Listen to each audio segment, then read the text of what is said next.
everyone, Gaara here and welcome to a brand new deck tech video. Today I'm gonna talk about this very fancy control warrior that I was playing on stream today with surprisingly great success, and I would say decent success. I don't want to go as far as say it was insane or whatever, but it was one of the better control warrior decks that I've been playing recently, and for me it was performing better than Enzo Warrior or Cartoon Warrior.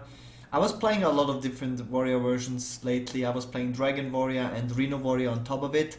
And yeah, I went back to the old school roots of just playing simple, playing Control Warrior, but with a little bit of a twist, as you will see very soon. Let me just jump right into the deck list and explain certain card choices a little bit further. So let's start off with double Shield Slam, double Execute. Even though Execute got nerfed in the recent balance patch, I still like this card. I think in any control warrior list it's just a very powerful removal. You can still combine it together with the Slam, the Bash or Ravaging Ghoul for a rather cheap removal combo. I think it's still powerful enough to play. I don't see like another card replacing the Execute. You might think about playing the Thinkmaster over Spark, but I'm not really convinced. The Execute is just way more flexible overall to kill like any threat, such as the Thunder Buffer line from Shaman, or just like I don't know, a big one Cleave or something like that. So double Vortex also pretty standard. Double Slam, some people play one, a lot of people play two. Yeah, I like two also because I decided to run Grommash. There's not, and as you can see, there's no revenge in this list. People are getting better and better, and the standard Enzo lists and controller lists run double revenge, so people learn to play around the revenge when they are shamans, and shaman is the #1 class where revenge was good against. The popularity of Zoo is going down rapidly, so the power level of revenge is getting weaker, and I don't really see a big reason to run revenge. So in the only good matchup, people learn to play around it, so I don't like it as much. So I play the Corrupted Seer instead, but I will go over this a bit later. So Slam, I like it for to have more Grommash enablers. Revenge was a Grommash enabler, so there's no Taskmaster in this deck, no Revenge. So as you can see, Slam is pretty much the only enabler, so we definitely need two of those.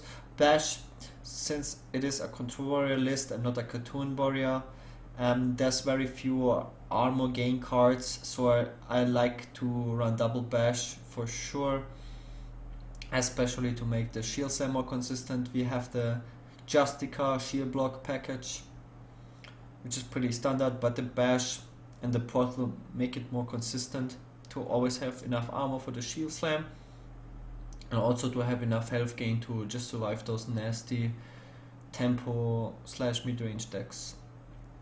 Monkey, so we run double Monkey. I think Monkey is kind of underrated as a defensive card in Control Warrior. When you look at how you can improve the Control Warrior lists against aggro decks, you usually think about 2 mana cards like Doomsayer, Revenge, and from that sort. You rarely go up to 3 mana because usually you have to contest the bot right from the start, and the Monkey kind of falls off the radar for that reason. And I think the Monkey is actually pretty powerful.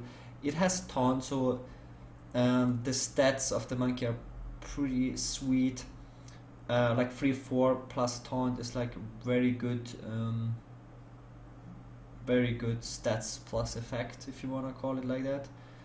And it is a beast, so because it is a beast, we can consider to play Curator. And as you guys can see, I have Curator in my deck, and I'm going old school, and I added the Alex Strasser Grommash combo in Warrior with the Gorehowl So we have the very old school package of Sylvanas, Gorehowl, Grommash, Alexstrasza, Ragnaros. So very aggressive late game, and it really helps out to close out the games against control decks, because I really hate the playstyle of just going to fatigue, because Warrior is not that strong anymore, especially when the meta slows down. To like, there's very few matchups where you can even go to fatigue. Usually it is another Warrior or another Paladin, like a Murloc Paladin or Ends of Paladin, and usually you lose those. So I really like to close out the games early with the Alexstrasza into Grommash, also against Reno Locks, or Reno Locks or whatever, Reno Mages. You just tend to lose those fatigue matchups, so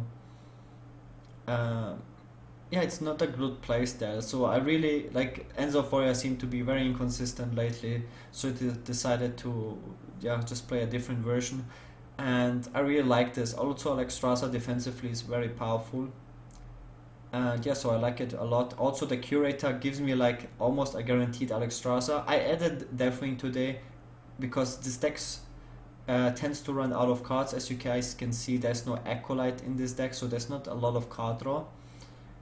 So Deathwing is very powerful. It's an additional board clear. It is a dragon, so we have more stuff to draw from the Curator, and it is a board clear, and obviously it develops the board. And when I was running the Elise before that, but as it turns out, I really don't have a lot of cards left when it comes down to Elise, so it just doesn't really make too much sense to run Elise in this type of deck. And when you don't run Elise in Control Warrior, which is very rare, then Deathwing fits very well, because the synergy of Elise and Deathwing is really bad, because you don't want to discard the monkey or the map, and you cannot play the monkey when you have Deathwing in hand. You see where I'm going with this.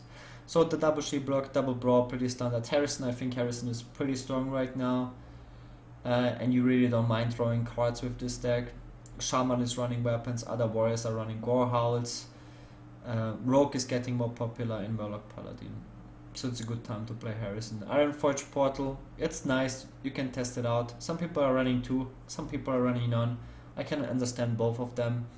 I run 1 because oftentimes you just want this additional heal, and you can just play it on 5 and you're fine with it. And it has also again RNG high roll potential. You can get the Flame Free Faceless from Shaman, or you can get Dreadsteel as well. I had that in a Warrior Mirror, and it was game winning, which is kind of funny. But you can also just get the 1/1 taunt, the Faceless Shambler, which is pretty bad, but it's a worst case scenario, but usually you don't expect to get some crazy minion out of it. Corrupted Seer, Murloc, so we get the full value from Curator, which is super nuts. In a lot of matchups I keep the Curator just because we get the Beast, the Murloc, and the Dragons, and we run 2 of each, so very often I run 3 cards with the Curator. It's super insane. Also it fits in the curve. We have 2 7 mana cards with the Gorehowl and the Curator. Corrupted Seer, I was running Baron Geddon, but then I was really thinking so hard about how can I improve the Murloc Paladin matchup, because it's such a bad matchup. And Corrupted Seer is the answer to it. It's a Murloc, we draw it from the Curator. It has the effect from Baron Geddon, so it's insanely powerful versus Shamans.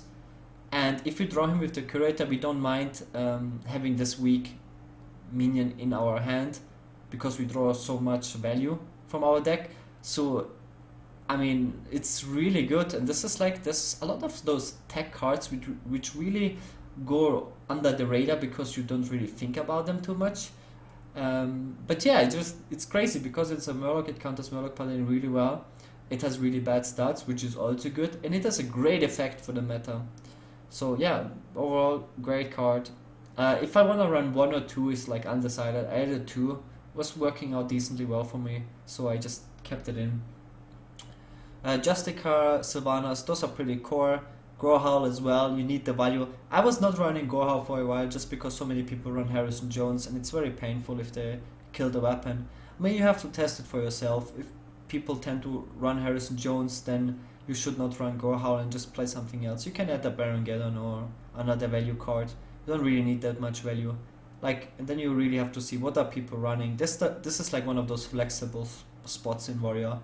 If people are playing heavy control with Harrison Jones, maybe run a Tinkmaster, or like another greedy card. If people don't run that, if people just run a lot of Shamans and Zoo, then maybe run Baron Geddon instead. It's like very flexible. Curator, as I said, insane card, insane value. Gramage, Rag, Alex Strasser, all super powerful cards right now, especially with the Execute nerf. And yeah, old school Deathwing, as I mentioned, great value card, board clear. So overall, pretty nice control warrior list. I was really happy with it. Let me know if you guys enjoy this kind of warrior. If you tried it out, let me know. Let me know if you like this kind of video. And I hope you guys like this video, and see you guys next time. Peace. Make sure to subscribe, follow, and tell your mom. Especially tell your mom.